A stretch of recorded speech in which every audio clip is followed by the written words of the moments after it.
G'day everyone, Tim from Bozzy Garage, and in this video we are going to upgrade this 1997 Mercedes SLK.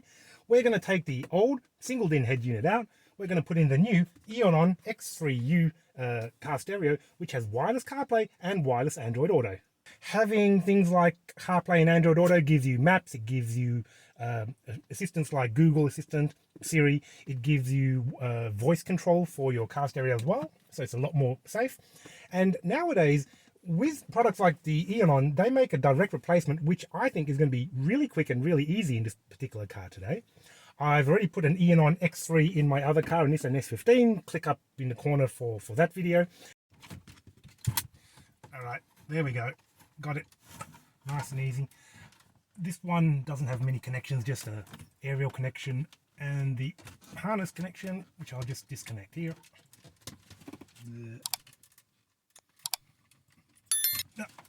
There we go. Unless you've got this exact model car, I think it's going to be a bit harder to remove your car stereo. Say you've got a 2004 Honda Civic, Google 2004 Honda Civic, how to remove car stereo, and put in your exact car model. There'll be a YouTube video or a step-by-step instruction on how to remove them. Not all cars have a single DIN. So a single DIN stereo like this is about, I think, 50 millimeters high and 180 millimeters wide. It'll be pretty obvious if you have one of these because it'll look quite square.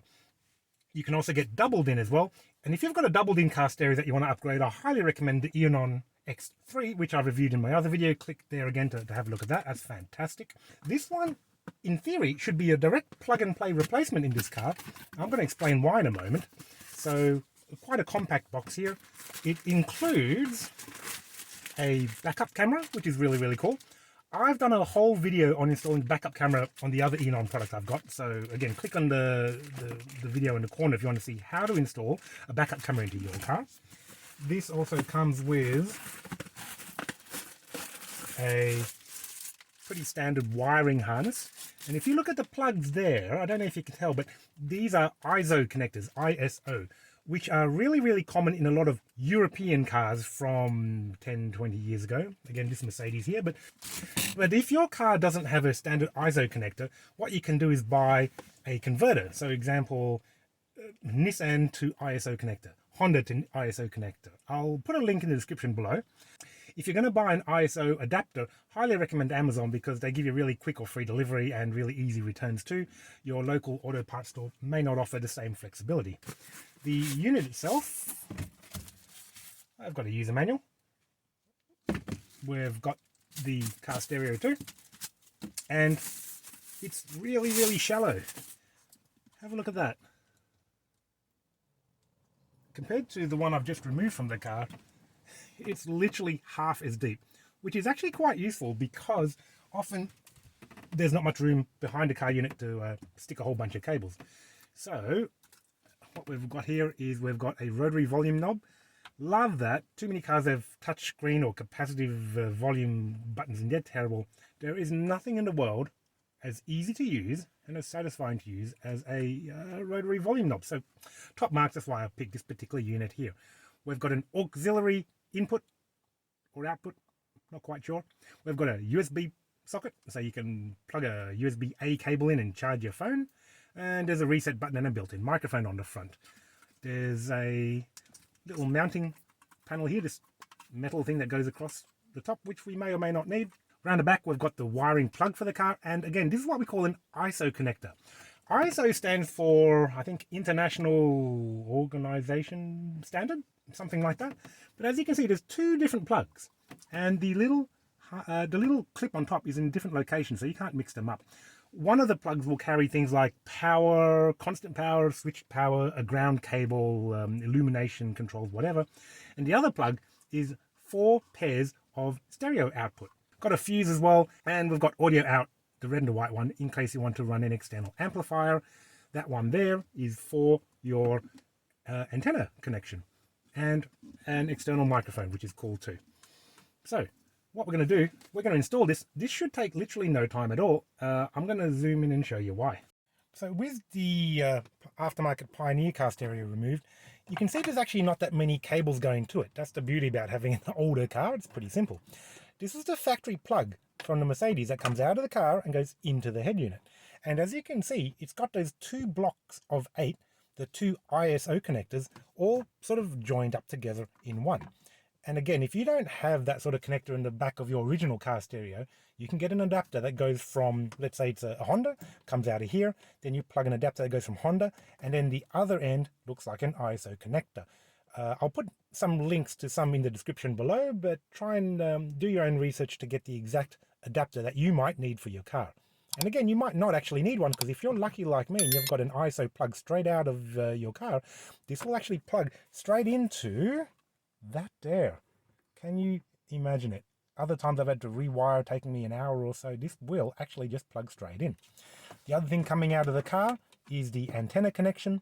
In this old Mercedes, I needed to get an actual adapter, that part there. It only ended in a little flat bit. It'll make sense if I remove that. Links to that product in the description again. And what I've done off camera is I've just run a spare microphone, external mic, which I had lying around, and that goes in there under the dash and up, and it sits up on the dashboard. So I think what we're going to do now is install this head unit, the Eonon X3. This is going to take me, I reckon, less than a minute to install. So what we do, we get microphone, plug that in there, antenna, plug that in there, and this final main harness, we just plug that into there. That should just snap right in. We are done. Wow. Again, simplest, easiest installation. I'm not going to push that all the way in yet. I think what we'll do, we'll just see if that works.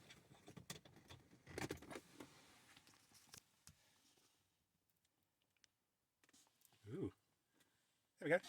It's on. Not tuned yet, but volume control works. How simple was that? If you don't have the ISO plug, it might take you another 10 seconds once you've bought your adapter. Please, please, please do not hack up your factory wiring if you can avoid it. Spend the extra 10-15 bucks to get an adapter. Quick, easy, simple, saves you a lot of time, saves you butchering your car, and makes things much easier for life in the future. 1 minute, 37 seconds later. At the moment the car is off, the ignition key is on the first slot, and yeah, everything works just fine. But one little problem which I've got, and you may or may not have this problem, is when I put my ignition switch to the next level, the stereo kind of thinks that we're in reverse mode, even though I haven't hooked up a reversing camera or anything like that. It says no signal there, and it says reversing in the top corner there as well. So when I took the car for a drive, it would also flick between the reverse camera mode and the regular Android Auto mode. So the reason why the stereo thinks we're in reverse when we're not is because this is the ISO spare plug provided. If you look at this pink wire here, it says back on it, as in reversing trigger. This is in that particular slot there. According to the ISO connector diagram, this is A1.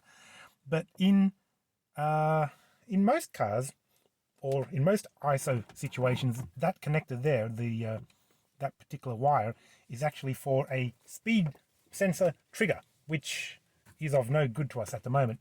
So in order to fix the problem of the head unit, the X3U going into reverse camera when we don't want it to, we're just going to snip that little equivalent wire here on the ISO harness. So we're just going to unplug that. That's pretty simple. We're going to find the equivalent wire here, which is that green and white one here. I'm going to see if I can point it out to you. That one. Okay, we're going to make a little snip in that, and I'll put a couple of bullet connectors on it just in case I ever want to get it back in the future for another stereo. So there we go. Snip that one off there. Let's plug that back in, see if we've solved our problem. Just like that. So I've just reconnected the stereo, and if I put the ignition switch to the next position, it should still have this radio screen on. There we go. Good. Problem solved. What I'm going to do, I'm going to grab some spare electrical tape. I'm going to just insulate those ends of the wires, and then I'll put some bullet connectors on it. Anyway, that's what you need to do, just in case your X3U decides to flick between reverse camera or not. Now, the other thing too is, if you do want to put a reverse camera in, I haven't done it yet in this car, but I will later on, what you will do is you will use that wire which I've cut, that one there. Now, I'll see if I can flick it around. Okay. No, there, that green and white wire with the loose end of it, that's where you trigger the reverse camera input. Just as you see here on the ISO connector there, that little pink wire. Hope it all makes sense, but basically if you want reverse camera, trigger a 12 volt input or 5 volt input into that, the back connector, the equivalent of A1 on your ISO plug. Again, the quickest, easiest installation of anything I've ever done for car stereo, because we're lucky enough to have the ISO plugs there. The screen itself, it does stick out a little bit. Again, I haven't pushed it all the way back in. To get to the main menu, top left hand side, there's a home button, and what we're interested in, like, yeah, radio works, that's great, don't really care, we want CarPlay, Android Auto, that's why we've upgraded to this particular head unit. Now, let's see if we can figure out how to get it set up. Wireless, please connect to the car stereo with your phone via Bluetooth. So we're going to go on my phone here to pair new device.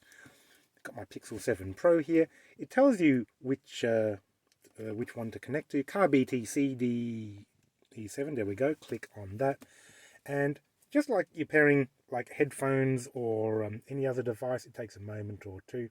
Let's see if we can get that working. It says pairing right now. Now it says pair with whatever. The pin code 12340, and click OK. Give that a moment. It says it's connecting, active, and within seconds, normally what happens here is that it will pop up on the screen. It does say here wireless and wired is available, but we're going to go with wireless, of course, because we love wireless Android Auto.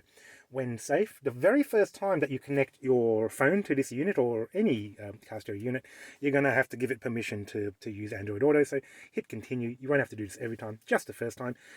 And just like that, there we are. So that's how you set up your phone to have wireless Android Auto on the Eonon X3. I believe it'll be very, very similar with Apple CarPlay. I don't have an Apple phone, so I don't actually know. You've got the volume knob, which works, of course. I've just turned it off for the time being. We've got our maps. You've got a very responsive touch screen, so that moves around just fine. If we click here, that'll take us to our sort of main menu, which has all the other apps that you want, including Waze, of course, if you want to use it on this phone, and a quick access buttons here on the right hand side. If we click back on there, that will take us back to our split screen, and if I touched on that, that would swap things around. So now we've got my Spotify on the right hand side and the Android Auto on the left. Sorry for the glare, it's a bit difficult out here. It's actually a bright day in Melbourne, Australia for a change, which is lovely. But now that I've shown you that is really, really simple. I did the installation in pretty much real time for you, and it took less than a minute with the standard ISO plugs in the car. Get yourself an adapter if you want to do your own one. What do I think of it? Well, the screen, of course, it's only a single-DIN unit, so it's never going to be as big as a double-DIN unit, but it is a far upgrade from the very small Pioneer car stereo that we had before with their little miniature LCD screen there. Now, if you want to go from Android Auto wireless back to the main screen, you just swipe down from the top, and up here on the top left-hand side, push the little home button, and that'll take you to the, I guess, the loading screen for this particular head unit too. You don't have to have CarPlay or Android Auto connected, but really that's 99% of the value of the unit. There is a radio. If we touch on that, we've got whatever station that is. Feature album on Triple J. I have listened to this, and the audio quality is really good. It's quite loud, and yeah, no complaints about the audio here at all. What else have we got here? If we go back to the main screen, by again touching that top left-hand side button, CarPlay if you have it, Android Auto, which I do have, USB, so you can no doubt plug a USB flash drive in with your own pre-loaded music on and just play it straight off here if you don't want to connect your CarPlay or Android Auto. In addition to the USB, you've got the Bluetooth button, so, you know, hands-free calling as you'd expect. Swiping further on, you can set the time on the clock. AV in, so you can connect in like an external camera to the back of the unit. Setup, we'll go through that in a moment. Phone link, it's probably a crappier version of CarPlay and Android Auto. Bluetooth music, again, off your phone anymore. No, there we go, that's the last one. When we go to setup, you've got beeping, you've got reverse mute. So if you set up the reverse camera, then you can reduce the audio volume when you're reversing, because, you know, you concentrate better when the music's quieter, right? Driving band video, you can turn off video in motion or not. Touch calibration in case you find that the screen is not working exactly as you planned. Restore factory, reset everything. Tuner region, oh, you can set what country's in, because different countries have different frequencies that we're broadcasting on. If you have steering wheel buttons, which this car don't, you can preset everything and get it to work with this unit too, which is really cool, without, hopefully, without needing any extra equipment. Factory setting, there's a password, something, oh, I'll figure what that one is out later. You've got EQ available, display settings, actually might bump up the brightness a bit, that might help. And next one, wallpaper. It loaded with a picture of a Ferrari, I think, but we can put something else if we want. Theme selection, so, oh, that's cool. Oh, nice. So, being an Android, actually, I think this is an Android-based unit. Maybe it's a Linux-based unit. You can actually set up different default loading screens. Oh, that one's quite nice. That's too busy. That one's not bad. Maybe that one. Okay, let's pick that one. Okay, probably set. Probably set. There we go. So we've changed the default view of the unit, which is, yeah, actually pretty cool. Screensaver, language, clock, version, whatever.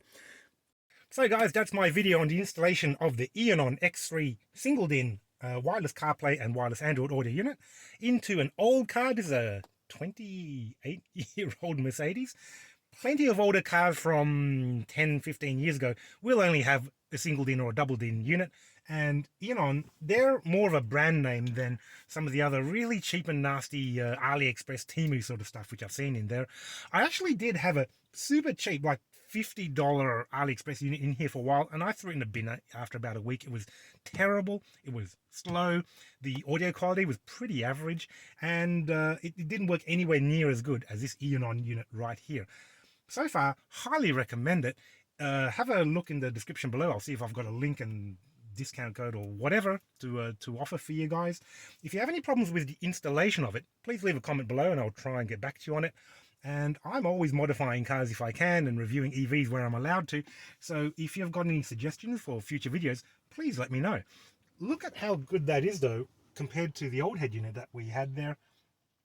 I love it. This is my dad's car. He's going to love it too. The main thing he likes is having Waze on the radio, Waze on the car stereo, because it will alert you to any speed cameras which might be hanging around. My name's Tim from Bozzy Garage. If you've liked this video, you know what to do. Like, comment, subscribe, and I'll see you in the next one.